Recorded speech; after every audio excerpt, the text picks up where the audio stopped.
السلام علیکم to all پیارے ویورس اینڈ لسنرس، کیسے ہیں آپ سب؟ امید کرتی ہوں سب ٹھیک ہوں گے، لائف بھی سب کی اچھی جا رہی ہوگی۔ اچھا جی، سب سے پہلے تو آج پراپر ویلکم کریں ہماری زیڈ فیملی کی نیو ممبر کا، جن کا نام ہے بنت یاقوت مرزا۔ جب تک اس کا کوئی نام سلیکٹ نہیں ہوتا ہے تب تک ہم سب اسے پکاریں گے بنت یاقوت مرزا۔ اینڈ سیریسلی بتاؤں تو مجھے یہ لقب جو ہے وہ ایک نام سے زیادہ خوبصورت لگ رہا ہے۔ اوبویسلی باپ کے نام سے پہچانے جانا نام سے زیادہ خوبصورت لگتا ہے، ٹھیک ہے۔ اور دوسری بات تو پھر آج آپ سب نے پیارے پیارے سے نام بتانے ہیں، ٹھیک ہے، اینڈ یونیک نیم ہونے چاہیے جو کہ آج تک بہت کم رکھے گئے ہوں، ٹھیک ہے، ناول ہسٹری میں یا پھر عام اس میں بھی، ٹھیک ہے۔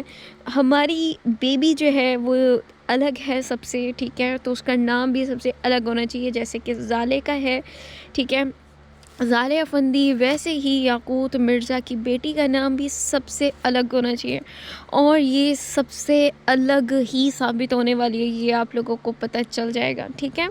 اور ایک سرپرائز ہے آج والی ایپیسوڈ میں، وہ آپ لوگوں نے بتانا ہے کہ کون سا سرپرائز ہے، جس کو میں کلیئر کروں گی آپ لوگوں کو انسٹاگرام کے اوپر، ٹھیک ہے۔ سو اگر آپ لوگوں نے وہ میرا اکاؤنٹ فالو نہیں کیا ہوا ہے تو سیم نیم کے ساتھ جا کے فالو کر لیں، تاکہ آپ لوگ کو بھی وہ سرپرائز مل سکے، ٹھیک ہے۔ اوکے، اسٹارٹ کرتے ہیں آج والی ایپیسوڈ فلی وائس کے ساتھ، کیونکہ میں خود بھی بہت زیادہ خوش تھی۔ آگے آگے شادی کے دن قریب آ رہے ہیں، گیسٹ آتے جائیں گے، تو پھر آپ لوگوں کو پتہ ہے کہ گیسٹ کے درمیان میں لکھ سکتی ہوں، لکھنا پاسبل کر سکتی ہوں، بٹ وائس اوور پاسبل نہیں ہو سکے گا، تو اس سے پہلے جتنی ایپیسوڈ وائس میں دے سکتی ہوں وہ میں دے رہی ہوں، ٹھیک ہے۔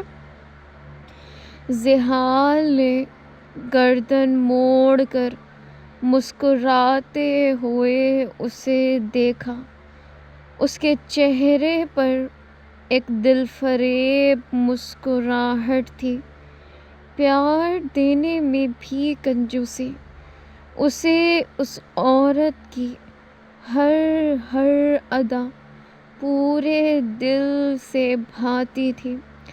جہازی سائز بیڈ تھا، پھر بھی ان دونوں کو تھوڑی تھوڑی جگہ ملتی تھی، کیونکہ رات بھر زامل زالے پورے بیڈ پر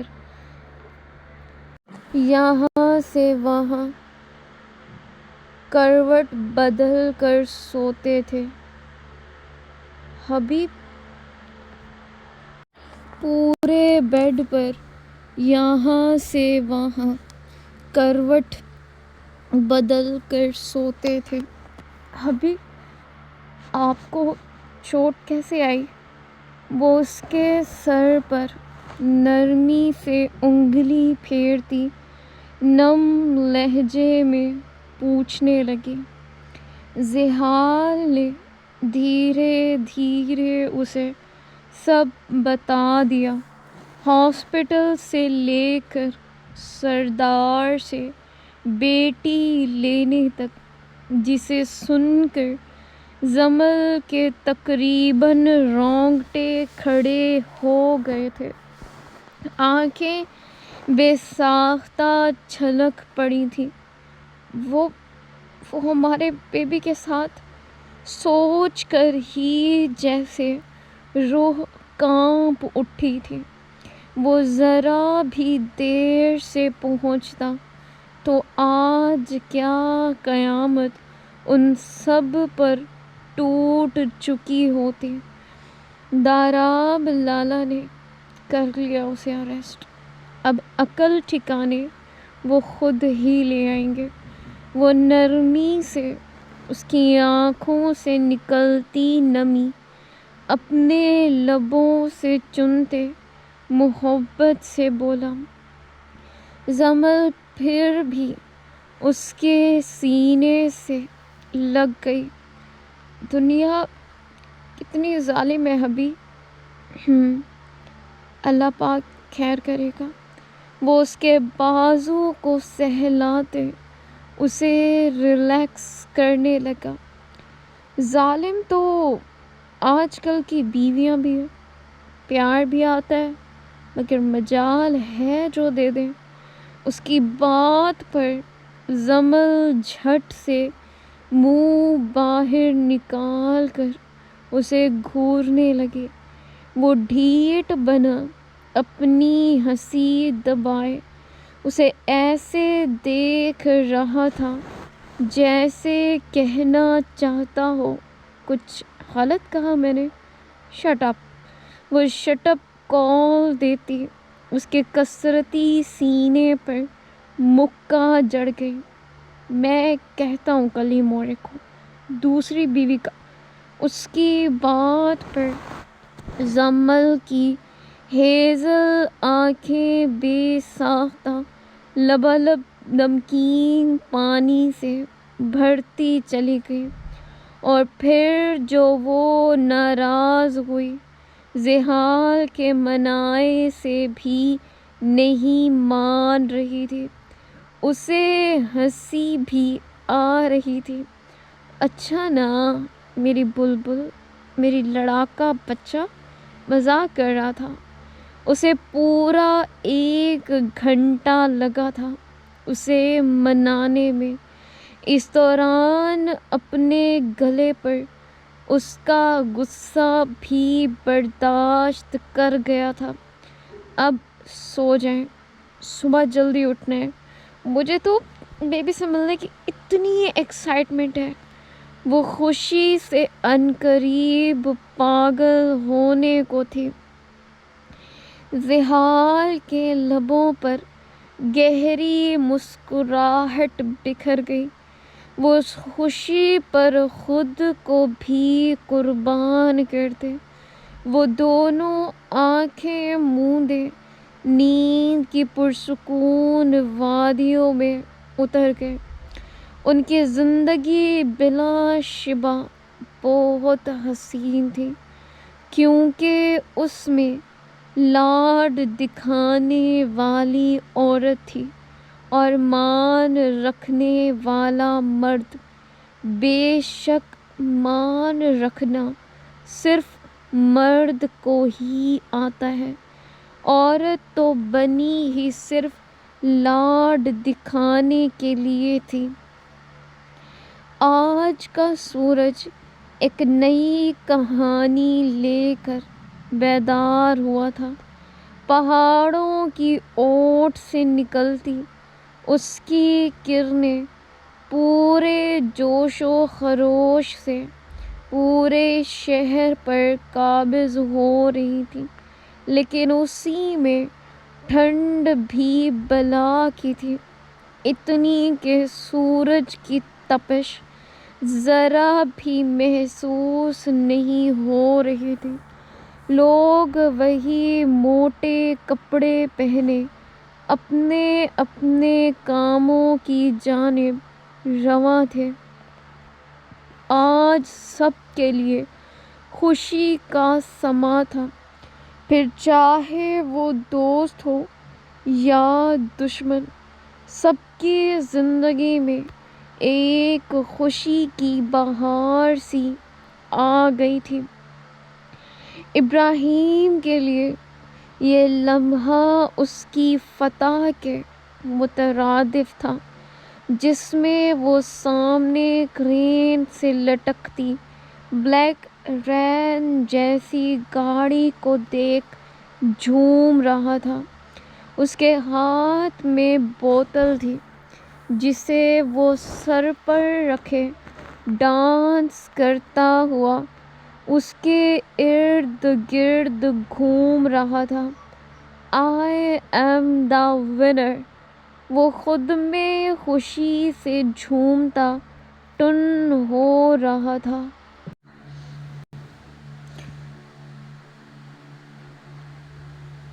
اس کی ایسی حرکتیں کبھی کبھی اسے کسی پاگل سے مشابہت دیتی تھیں، جسے دنیا کی کوئی سمجھ نہ ہو، دماغ سے پیدل، بس اپنی دنیا میں مگن۔ لیکن وہ الگ بات تھی کہ جتنا اسے دنیا کا پتہ تھا، اتنا شاید ہی کسی کو پتہ ہو۔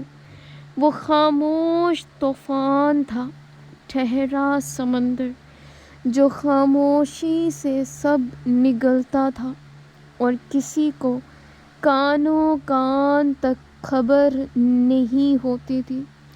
پاشا بے کی یہ گاڑی جلی ہوئی دیکھ وہ خوشی سے جھوم اٹھا تھا۔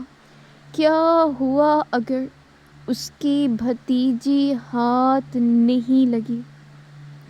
یہ گاڑی برباد کرنا بھی اس کی جیت کا ایک بہت بڑا حصہ تھی، کیونکہ کہیں نہ کہیں یہ گاڑی بھی پاشا بے کی پاور کا حصہ تھی۔ اب جس کے برباد ہونے کا مطلب تھا پاشا بے کی آدھی پاور ختم ہو گئی۔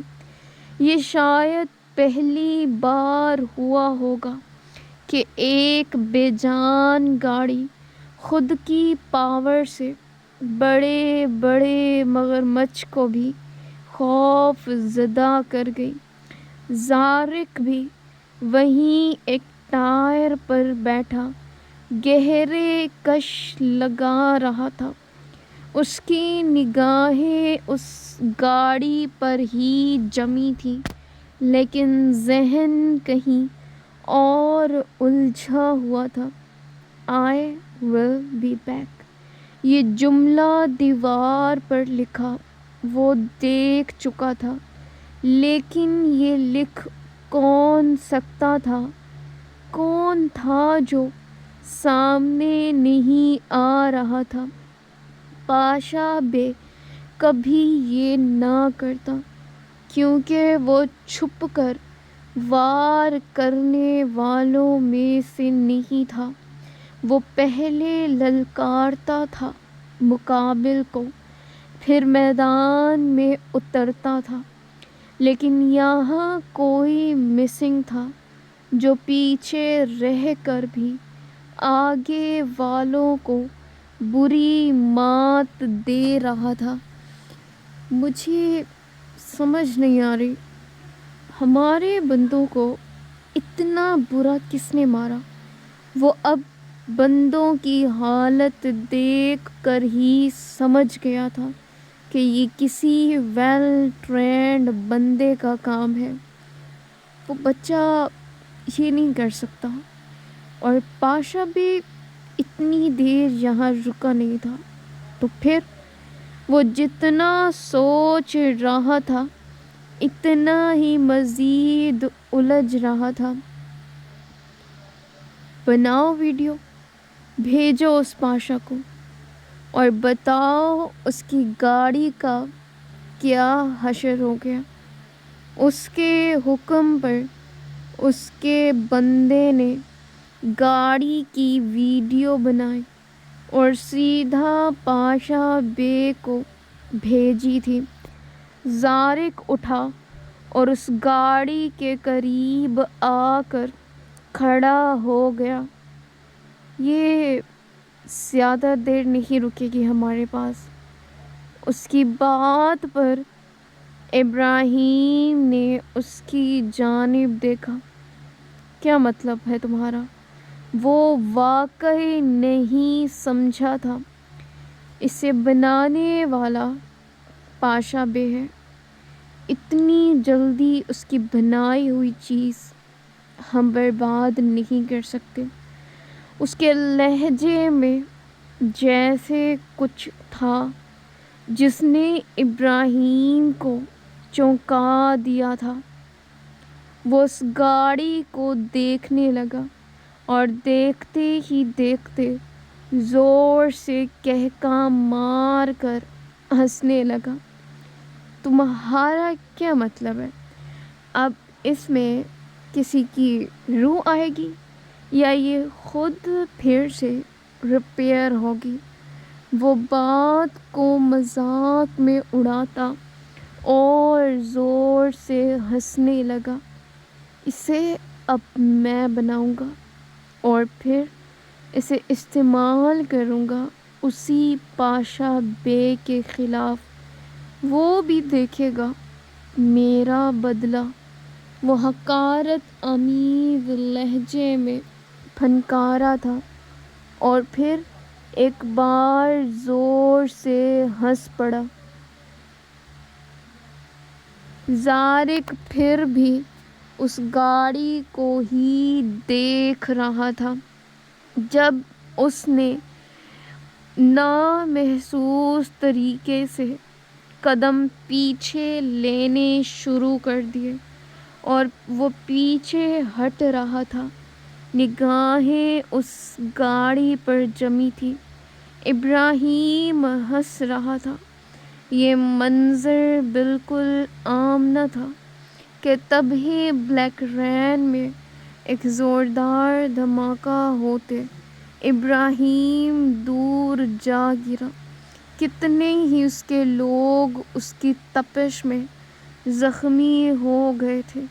ایک کے بعد ایک اس میں چھوٹے چھوٹے بلاسٹ ہوتے کار کو بالکل ناکارہ بنا گئے۔ ابراہیم حیرت سے آنکھیں پھاڑے دیکھ رہا تھا، جبکہ زارق نے اسے ایسے دیکھا جیسے کہنا چاہتا ہو، کیا اب بھی بنائیں گے اسے؟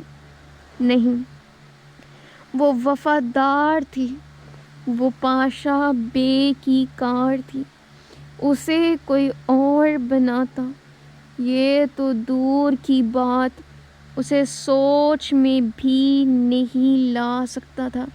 یہ خود سے بلاسٹ کیسے ہو سکتی ہے؟ ابراہیم دھاڑ اٹھا تھا، اسے سمجھ نہیں آ رہی تھی، جبکہ دوسری جانب وہ پاشا ولا میں بنے اپنے شاہی کمرے میں بیٹھا، بیک گراؤنڈ سے ٹیک لگائے، ہاتھ میں پکڑے ریموٹ کو بار بار پریس کر رہا تھا۔ ریموٹ پر پڑتا ہر دباؤ اس کے دل پر بھی پڑ رہا تھا۔ وہ اپنے ہاتھوں سے اپنی بلیک رین کو مکمل ختم کر رہا تھا۔ آنکھوں میں سرخی بڑھ رہی تھی، جیسے ابھی چھلک پڑے گی، لیکن اس شخص کو خود پر کمال ضبط حاصل تھا۔ وہ پھر بھی بٹن پریس کرتا گیا۔ میں تمہیں بہت مس کروں گا رین، I will miss you a lot۔ وہ ریموٹ کو اپنے لبوں سے لگا گیا۔ اس کی گود میں زمل سر رکھے گہری نیند سو رہی تھی۔ وہ رات دیر تک جاگتے رہے تھے، جس کی وجہ سے بچے اور وہ اب تک سو رہے تھے، مگر بلیک رین کی یاد نے ذہال کی نیند اور سکون دونوں چھین لیے تھے۔ رات وہ سونے کا نام ہی نہیں لے رہی تھی۔ یاقوت نے زبردستی مشی کو سلایا تھا۔ وہ پھر بھی اپنی بیٹی کا ننھا سا ہاتھ تھام کر سوئی تھی، جیسے اب بھی اسے اس کے دور چلے جانے کا ڈر ہو، لیکن اسے سلا کر وہ خود ایک سیکنڈ بھی نہیں سویا تھا۔ بس ساری رات نظر بھر بھر کر اپنی بیٹی کو دیکھتا رہا تھا اور یقین کر رہا تھا کہ وہ زندہ ہے اور اس کے پاس ہے۔ ذہال نے سردار والی حرکت اسے اب تک نہیں بتائی تھی، ورنہ یہ سوچ کر ہی اس کا کلیجہ پھٹ جاتا کہ اس کی بیٹی کے ساتھ اتنا سب کیا جا رہا تھا۔ وہ دھیرے سے جھک کر اپنی ننھی سی کلی کے ماتھے پر بوسہ دیتے، اس کا چھوٹو سا کمفرٹر اس پر ٹھیک کرتے، خود فریش ہونے چلا گیا۔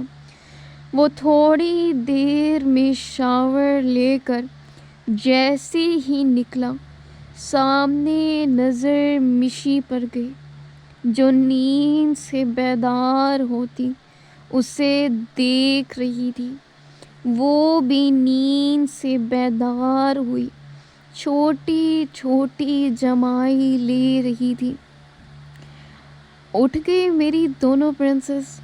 وہ بیڈ پر آتے پہلے مشی کو اور پھر اپنی بیٹی کو مارننگ وش کرنے لگا، جو نہ تو رو رہی تھی نہ ہی مسکرا رہی تھی، بس ٹکر ٹکر اپنے باپ کو دیکھ رہی تھی۔ وہ جھک کر اس کے چھوٹی سی ناک کے ساتھ اپنی ناک ملا کر لاڈ کرنے لگا۔ میرا پیارا بیٹا، میرا سونا سا بیٹا۔ وہ دھیرے دھیرے بے حد نرمی سے اس کی بٹن سی آنکھوں پر لب رکھنے لگا۔ وہ بھی اپنے ننھے سے ہاتھ سے اپنے باپ کے چہرے پر پھیرنے کی کوشش کر رہی تھی۔ اس نے ٹیسٹ اس لیے نہیں کروائے تھے کہ وہ اپنے رب کے سرپرائز کا منتظر تھا۔ وہ جو بھی اسے دیتا، بیٹا یا بیٹی، لیکن وہ دل سے بیٹی کا خواہش مند تھا، اور آج اسی رب نے اسے ایک پیاری سی پھول جیسی بیٹی سے نواز دیا تھا، جو ماں باپ دونوں کی خوبصورتی پورے حق سے لے کر پیدا ہوئی تھی۔ بڑی بڑی آنکھیں، گہری پلکیں اور چھوٹی سی ناک، گلابی گلابی ہونٹ اور سورج سی مائل چمکتی رنگت جو سرخی پر تھی، لال ٹماٹر جیسی۔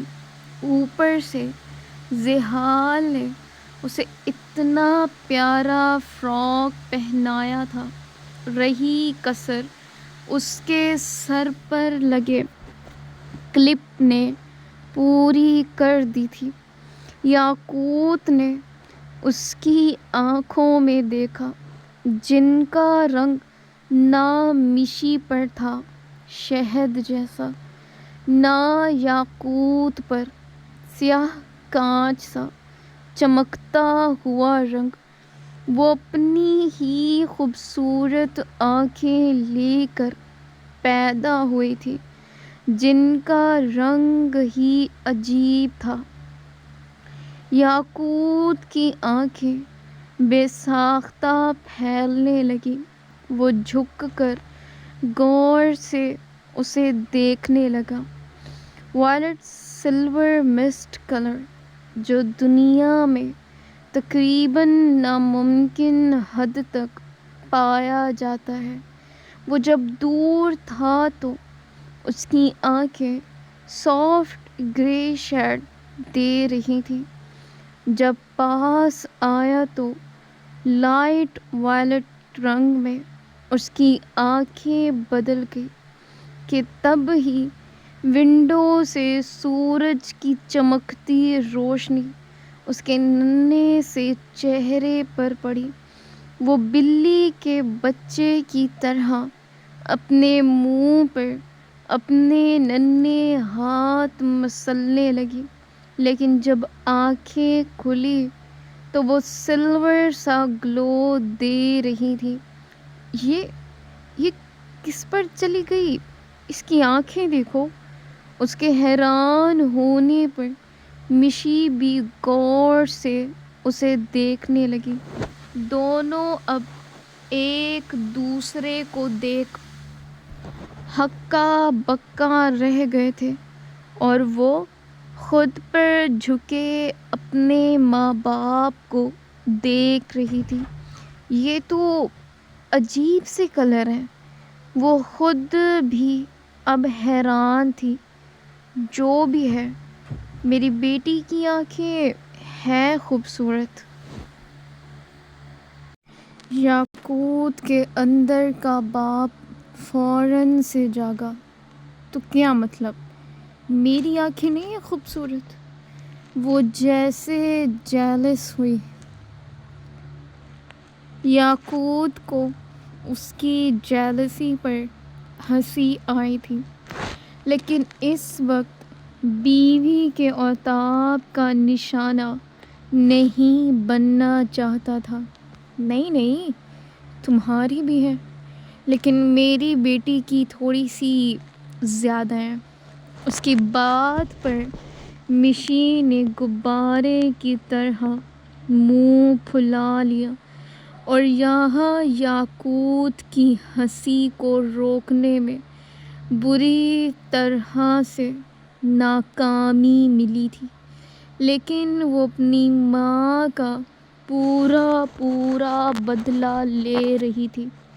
ابھی تو ایک دن کی تھی، پھر بھی اپنی بڑی بڑی آنکھوں سے ٹکر ٹکر اپنے باپ کو گھور رہی تھی۔ ان 9 مہینوں میں کم گھورا ہوتا تو یہ بھی مجھے اب پیار سے دیکھ رہی ہوتی۔ وہ لگے ہاتھ مشی کی کلاس لینے لگا۔ میری بیٹی ہے، کیسے برداشت کرے گی؟ وہ فرضی کالر اٹھاتی اپنی بیٹی کو جی بھر کر چومنے لگی۔ اچھا، تم ریسٹ کرو، میں اسے تیار کر کر باہر لے جاؤں۔ سب اس سے ملنے کے لیے شدت سے بےتاب ہیں۔ مشی خود ابھی نہیں اٹھ سکتی تھی۔ یاقوت خود ہی پیارے سے کپڑے اٹھا کر لایا اور بے حد نرم ہاتھوں سے اسے تیار کرنے لگا۔ یہ وائپس ٹھنڈے ہوں گے نا؟ مشی کو یک دم سے اس کی فکر ستائی۔ ڈونٹ وری، روم ٹیمپریچر بالکل نارمل ہے۔ وہ پیار سے اسے سمجھاتا اپنی پرنسس کو پورا تیار کر کر کمبل میں اچھے سے ڈھانپ گیا۔ وہ اب بھوک کی وجہ سے اتنی تیز روئی کہ یاقوت کو اپنے کان کے پردے پھٹتے ہوئے محسوس ہوئے۔ مشی کو اس کی حالت دیکھ ہنسی آ گئی۔ اپنے جیسی دہشت گرد بیٹی پیدا کر دی، دودھ کے لیے اتنا تیز کون روتا ہے؟ لیکن ایک بات تھی، اپنی بیٹی کی تیز آواز بھی اسے سریلی دھن جیسی لگی تھی۔ کتنی مشکل سے ان کے کمرے کی در و دیوار کو یہ آواز سننی نصیب ہوئی تھی۔ وہ شدت سے اس کی لمبی خیریت والی زندگی کی دعا کرنے لگا۔ وہ تیار کر کر بیبی کو لیے کمرے سے باہر نکلا ہی تھا کہ سینکڑوں غبارے ایک ساتھ اس کے سر پر آ گرے اور ہر جانب سب نے ایک شور برپا کر دیا تھا۔ ویلکم بنتے یاقوت مرزا، ویلکم۔ اب سب نے بیک وقت چیخ کر اسے ویلکم کیا، جس پر اس بیبی کے بجائے یاقوت ایک دم سے ڈر گیا تھا، لیکن چہرے پر جاندار مسکراہٹ بکھر گئی۔ وہ سب کو دیکھنے لگا، سب کے سب اس کے سامنے کھڑے ہاتھوں میں بُکے لیے ہوئے تھے۔ اتنی خوشگوار اور خوبصورت صبح آج تک یاقوت کی زندگی میں نہیں آئی تھی۔ صبح صبح پاشا ولا میں رونق ہی الگ لگ چکی تھی۔ خان حویلی سے داجی کے علاوہ سب لوگ آج پاشا ولا آئے تھے، یہاں تک کہ داراب بیلا کو بھی پہلی بار یہاں لایا تھا، جو مورے کے ساتھ بیٹھی سب کو دیکھ رہی تھی۔ ابھی کسی کا دھیان اس کی جانب نہیں گیا تھا۔ پورا پاشا ولا اس وقت گلابی گلابی ہو چکا تھا۔ سارے کرٹنز پنک کلر میں تبدیل کر دیے گئے تھے۔ پلرز اور دیواروں پر گلابی غبارے بھر دیے گئے تھے۔ ہر طرف سفید چمکتی ماربلیں ان غباروں میں دکھ تک نہیں رہی تھیں۔ لان میں بھی ہر جانب گلابی پھول رکھے گئے تھے، ایسے جیسے یہ کوئی فیری ٹیل کا محل ہو۔ آج یہاں صرف چیز نہیں بلکہ لوگ بھی پنک پنک ہو چکے تھے۔ مردوں میں سب نے وائٹ پینٹ شرٹ پر پنک کلر کا کوٹ پہنا تھا۔ لیڈیز نے سب نے پنک رنگ کی ایک جیسی ڈریسنگ کر لی تھی۔ زامل اور عبدالباری مردوں میں شامل تھے اور زالے پرنسز عورتوں میں۔ سارے ملازم یہاں سے وہاں بھاگ دوڑ کرتے کام میں مصروف دکھائی دے رہے تھے۔ یہ سارے انتظام مشی اور یاقوت کو بتائے بغیر کیا گیا تھا۔ وہ دونوں تو ابھی نیند سے بیدار بھی نہیں ہوئے ہوں گے اور باہر ان کی بیٹی کے لیے پورا گھر ہی بدل چکا تھا۔ سب کے چہرے خوشی سے دمک رہے تھے اور اب یاقوت کی آنکھوں سے خوشی نمی کی صورت میں بہہ نکلی تھی۔ وہ انگلی کی پور سے اپنی آنکھوں کے بھیگے گوشے صاف کرنے لگا۔ زحال نے آگے بڑھ کر اس کے سر پر بوسہ دیا۔ اس کی گود میں پیارا سا بیبی فراک پہنے زالے بھی تھی۔ اس خوبصورت زندگی کی پہلی حسین صبح بہت بہت مبارک ہو۔ اس کے الفاظ یاقوت کے لیے سب کچھ تھے۔ وہ اپنی بیٹی کو دھیرے سے اس کی گود میں دے گیا۔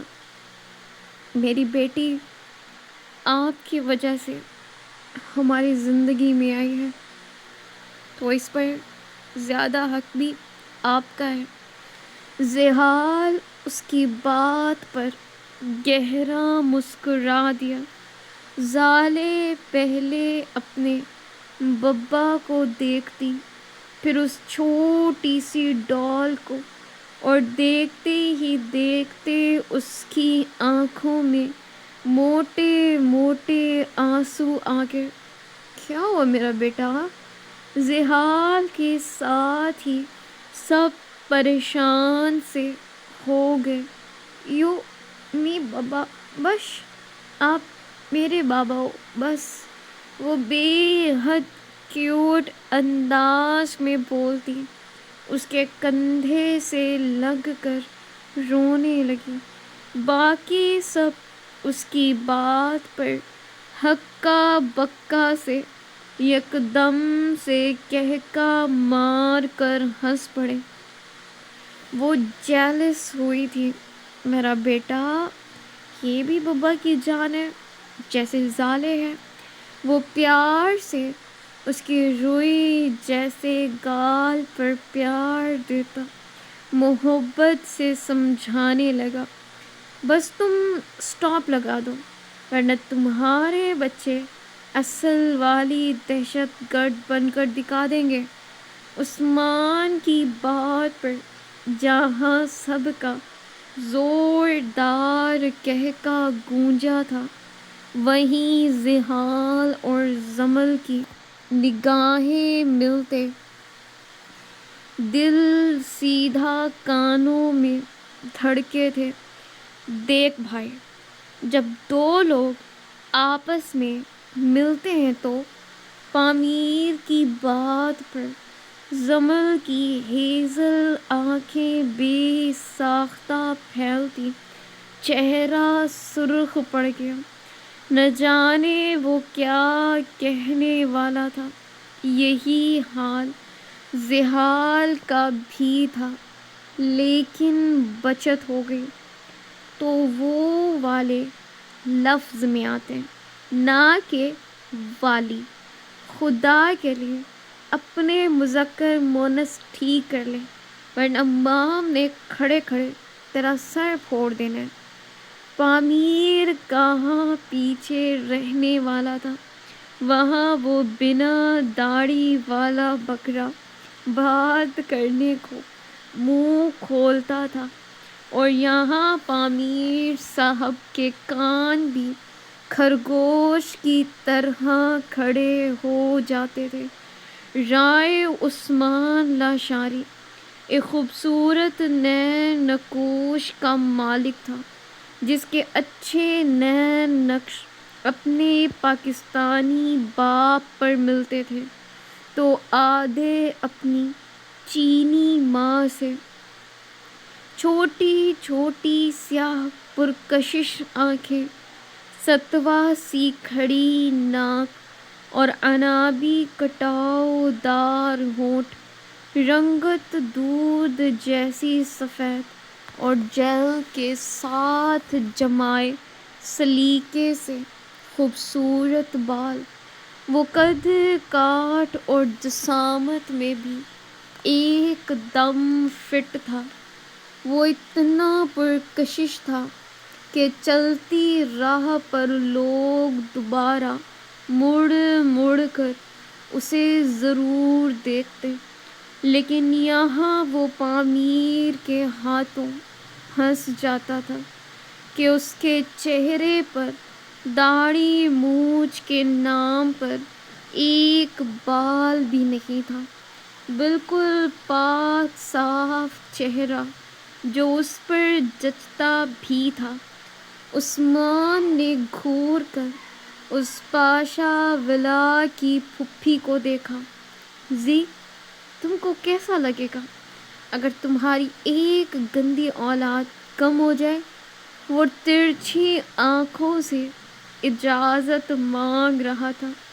زحال کی بے ساختہ ہنسی چھوٹ گئی. یہ دونوں نہیں سدھر سکتے تھے. بچی اس کی گود میں آنے کی دیر تھی کہ برلاس اور زامل دونوں اس پر جھک گئے. می ڈول دو نا بابا، میری ڈول دو نا بابا. وہ ضد کرتا زحال کی ٹانگ سے چپک گیا. نو، پہلے بڑوں کا حق ہے.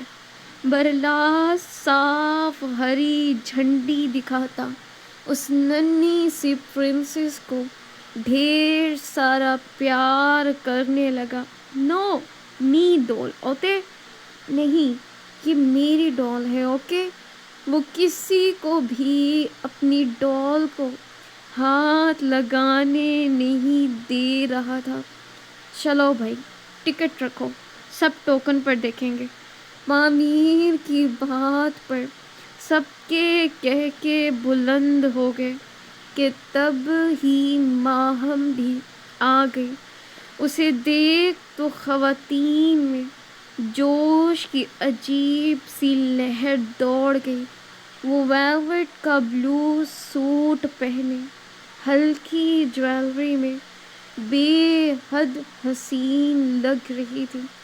باقی سب تو اسے اتنے دن بعد دیکھ رہے تھے، لیکن عثمان صاحب جن کی صبح ہی اپنی بیگم کو دیکھ کر ہوتی تھی، وہ بھی اسے دیکھ باقی سب بھول گئے تھے۔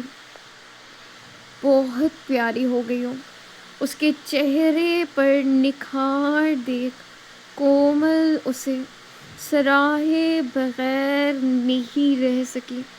ماہم کی نگاہ بھی اسی وقت عثمان سے جا ملی تھی، جو جان لٹاتی نظروں سے اسے ہی دیکھ رہا تھا۔ لگتا ہے عثمان بھائی کچھ زیادہ ہی خیال رکھتے ہیں۔ کومل گلا کھنکار کر بھویں مٹکانے لگی۔ ماہم کے گال یوں تپ اٹھے جیسے سارے وجود کا خون سمٹ کر ان گالوں پر ہی جمع ہو گیا ہو۔ زمل مشی کو بھی تیار کروا کر باہر لے آئی تھی۔ وہ آہستہ آہستہ چلتی ہوئی صوفے پر آ کر بیٹھ گئی۔ سب لوگ لاؤنج میں موجود موج مستی کر رہے تھے۔ ایک ذہال تھا جس کی نگاہیں اپنے گھر کی دہلیز پر ہی ٹھہری ہوئی تھی۔ اسے شدت سے زریاب خان کے آنے کا انتظار تھا، جو اب تک نہیں آئے تھے۔ حبی چلے نا، بیبی کو گفٹ دیتے ہیں۔ وہ رشتے میں یہاں سب سے بڑی تھی۔ مورے کے بعد اب اسے ہی پہلے بیبی گرل کو اس دنیا میں آنے کا تحفہ دینا تھا۔ ذہال مسکرا کر اس کے ساتھ آ گیا۔ بیبی مشی کے ساتھ ہی صوفے پر رکھے کاٹ میں سو رہی تھی، اور زامل خود اس کی پہرے داری پر بیٹھا تھا۔ یہ میرے اور حبی کی طرف سے۔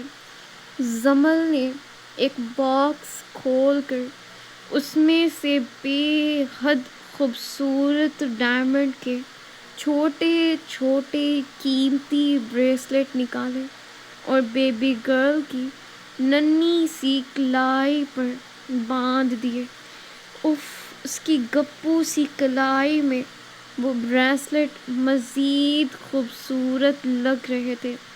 یہ جان بوجھ کر لیے ہیں، اوکے؟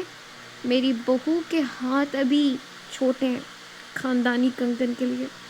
زمل مشی کے کان میں سرگوشی کرتی جیسے ہی پیچھے ہٹی، دونوں کے بے ساختہ کہہ کے گونج اٹھے۔ بڑی سیکریٹ باتیں ہو رہی ہیں۔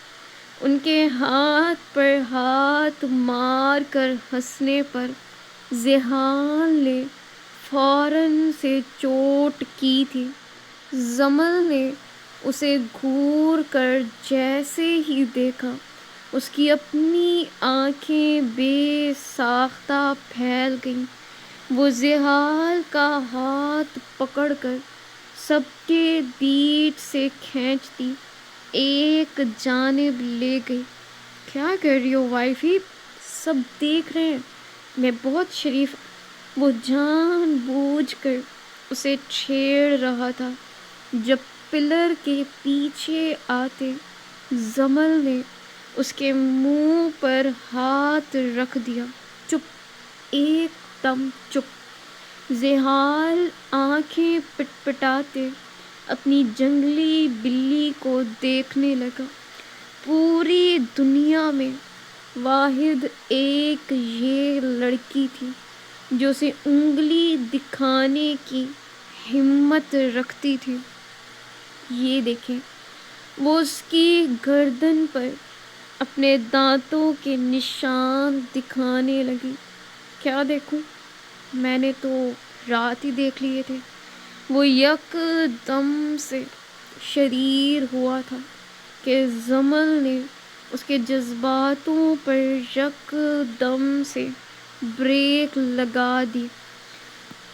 اب باقی سب بھی دیکھ لیں گے۔ ہاں تو دیکھ لیں، ان کو بھی تو پتہ چلے رات کتنی ہمت دکھائی ہے تم نے۔ اس کے لہجے میں اترتی خماری پر زمل کا دل بے اختیار زور سے دھڑک اٹھا۔ یو آر سو، وہ بولنے ہی والی تھی جب زحال کے اندر سے اٹھتی تیز خوشبو پر یک دم سے رک گئی اور نامحسوس طریقے سے آنکھیں بند کیے اسے سونگھتی ہوئی اس کے بے حد قریب ہونے لگی۔ زحال اس کی حرکت پر یکدم سے ہیڈ لائٹس کی طرح بلش کرتے ایک قدم پیچھے ہٹتا پلر سے جا ٹکرایا۔ زمل کو پتہ ہی نہ چلا، وہ ایڑیاں اٹھائے اس کی گردن کے قریب ہوتی چلی گئی۔ عثمان کو انعام دینا پڑے گا، جس کا پلان کام کر گیا۔ زحال کی آواز پر زمل ایک دم سے ہوش میں آتی ہڑبڑا کر پیچھے ہٹ گئی۔ کیسا پلان؟ اور یہ خوشبو؟ آپ نے کون سا پرفیوم لگایا ہے؟ کیونکہ یہ آج الگ ہے۔ وہ اس کی ہر خوشبو اچھے سے پہچانتی تھی، لیکن آج یہ نئی خوشبو تھی۔ عثمان لایا ہے، وہ اسے لانچ کرنے جا رہا ہے پاشا برادرز کے نیم سے، وہ خوشی سے بتاتا۔ زمل کو کمر سے تھامے اپنے قریب کر گیا۔ لیکن مجھے کیا پتا تھا یہ خوشبو اتنی جادوئی ہے کہ تمہیں ہی میرے قریب لے آئے گی۔ وہ گھوم کر زمل کو اسی پلر سے پن کر کے، ابھی کوئی آ جائے گا، وہ ہڑبڑا کر لرزتی آواز میں بولی۔ آنے دو، لیکن مجھے اس کا جواب دو، تمہیں پسند آیا یہ پرفیوم؟ اس کے سوال پر زمل کے گال سرخی سے تپ اٹھے۔ وہ کیسے بتاتی اس شخص نے ذرا سی دیر میں اس کے دل کی دنیا ہلا دی تھی۔ وہ حیا سے لرزتی پلکیں جھکا گئی، چہرہ دھیرے سے اثبات میں ہلا اور وہاں زحال کے چہرے پر مسکراہٹ بکھر گئی۔ زحال کے چھوڑنے کی دیری تھی کہ وہ فوراً سے بھاگ نکلی۔ اس کے جاتے زحال نے خود بھی وہ خوشبو محسوس کی اور موبائل نکالے کسی کو کال کرنے لگا۔ عثمان کا پروجیکٹ آج ہی اپروو ہونا چاہیے۔ اس کی نگاہیں اپنی گلالے پر تھیں۔ کیسے ممکن تھا کہ اس کی وائف کو کچھ پسند آئے اور زحال خان افندی اسے چھوڑ دے؟ اب تو یہ برانڈ لانچ ہو کر ہی رہنا تھا۔ سو ویورز، یہ تھی آج کی ایپیسوڈ۔ امید کرتی ہوں کہ آپ کو پسند آئی ہوگی۔ ٹیک کیئر، اپنا پیارا پیارا سا رسپانس کرے، اور آئی ہوپ کہ جو اس کے اندر ٹویسٹ تھا جو سرپرائز تھا وہ بھی آپ لوگوں کو پتہ چل گیا ہوگا، مزید میں آپ لوگوں کو اسے پوسٹ لگا کر ایکسپلین کر دوں گی۔ ٹیک کیئر، اللہ حافظ۔